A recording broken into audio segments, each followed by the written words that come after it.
Muling hinikayat ang mga residente ng Barangay Pamukid sa San Fernando, Camarines Sur na makiisa sa Battle for the Battles program upang mapanatili ang kaayusan at kalinisan ng kapaligiran sa kanilang barangay.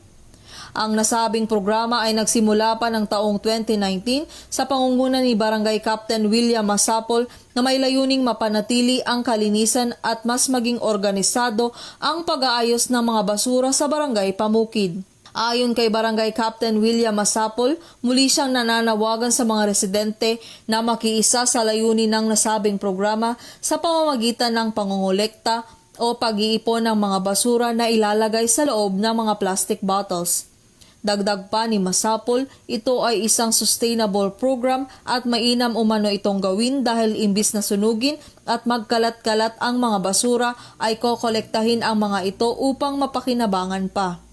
Bilang kapalit naman dito, sa bawat 2 kilong plastic bottles na maiipon ng mga residente ay makakatanggap ang mga ito ng 1 kilong bigas mula sa barangay. Ngayong taong 2021 ang ika-2 taon ng pagsasagawa ng programang Battle for the Battles ng Barangay Pamukid na isang malaking tulong hindi lamang sa kapaligiran kundi maging sa kalusugan ng mga residente.